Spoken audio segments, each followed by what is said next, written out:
quick sidebar before we start timing. This is off the advanced manual. It's the 5th stage, crisis management. So what I'm doing is back in 2000, when computers were a lot less, we were a lot less sophisticated about computers. You got viruses in your email, is how things happen. And we got the Marine Corps, when I was in a command there, got hit with the NIMDA worm, also known as the I love you virus. So what I'm doing right now is I'm going to role play being a public relations person addressing you, the press, about what the Marine Corps is doing to deal with this virus infection that we've gotten. We'll do a 4 to 6 minute speech, and then it's a 3 to 5 minute question and answer. So come up with your press questions.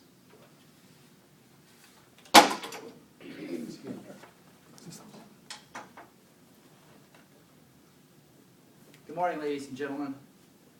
Today, as you may know, there is a computer virus that has been making the rounds the world over. It's referred to as the NIMDA worm.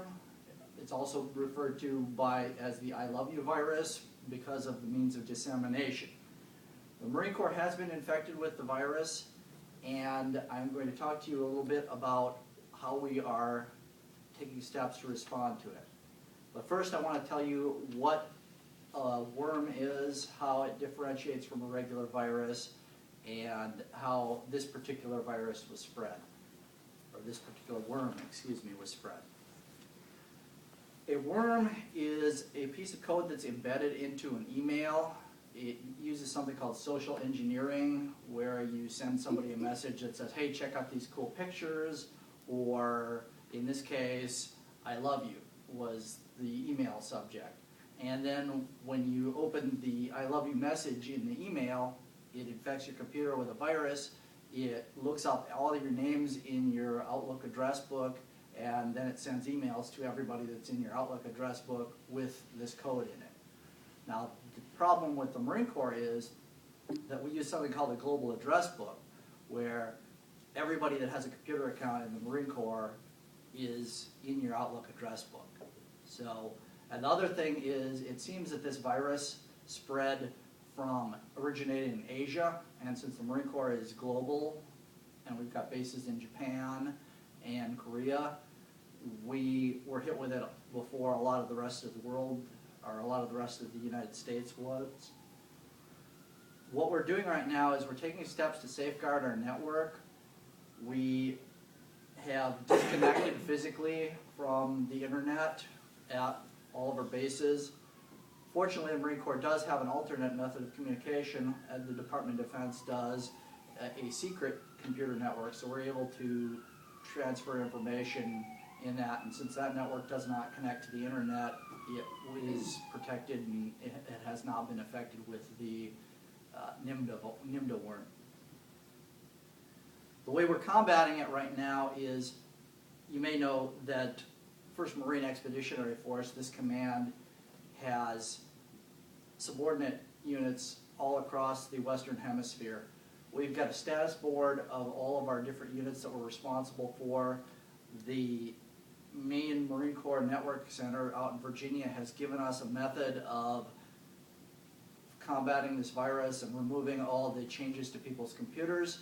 So as we talk to each of our subordinate commands, we will coordinate with them to ensure that all of their computers are not infected. Once we're aware that their computers are not infected, they'll ask us for permission to reconnect to the Marine Corps network. We'll pass that along to Virginia. Virginia will then give us permission to have that particular command on the network again. The way we're talking to each other right now is we're using, as I mentioned, our secret data network. We're also using telephones a lot. We are coordinating things as we go, and at this point, I would like to open up the floor for questions. Have there been any security breaches as a result of this, and if so, can you tell us about them and what risks there may be? We're not aware of any security breaches right now.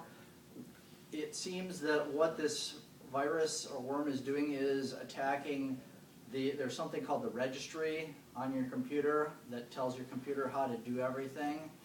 It has made some changes to the registry on Windows-based computers.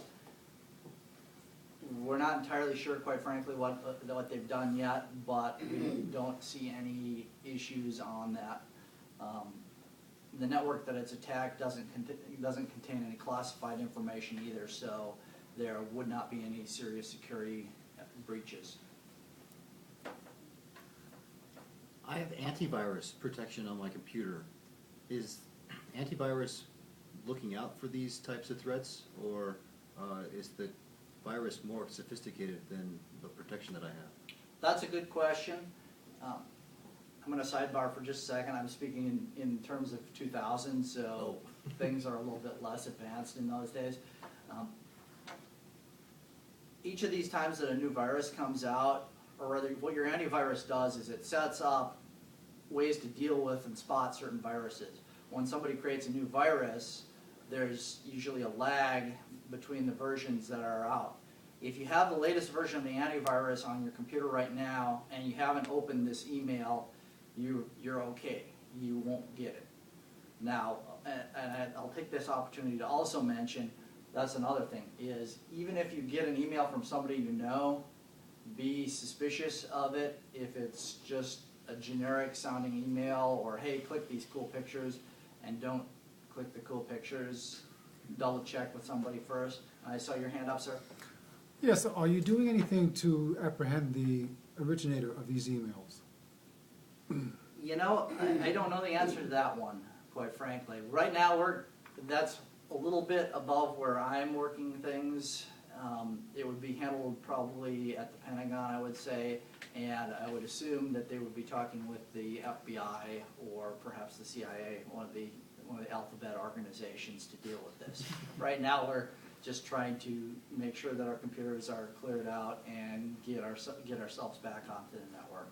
Yes, sir. Do you have any idea how long it'll take? That is the million-dollar question right now. And as a communicator, well, the first thing they tell you in comm school is don't ever tell anybody how long it's going to take to restore services. And the second thing they tell you is that usually somebody with stars on their shoulders is going to ask you how long it's going to take. Mm-hmm. So we're kind of playing that issue right now. I couldn't tell. I don't know exactly. Once we've got all the computers disinfected, we'll be back up and running. Yes. Is this Windows-based machines only? Yes, it is. And are there other ways of communicating with non-Windows-based machine? I assume that not every machine in the military is Windows-based. The Marine Corps is pretty small, so, and I can't speak for the other branches of the service, but we use pretty much entirely Windows-based systems. That's our standard, and so yeah, we aren't able to communicate with anybody else right now on that. And barring any further questions, thank you for your time.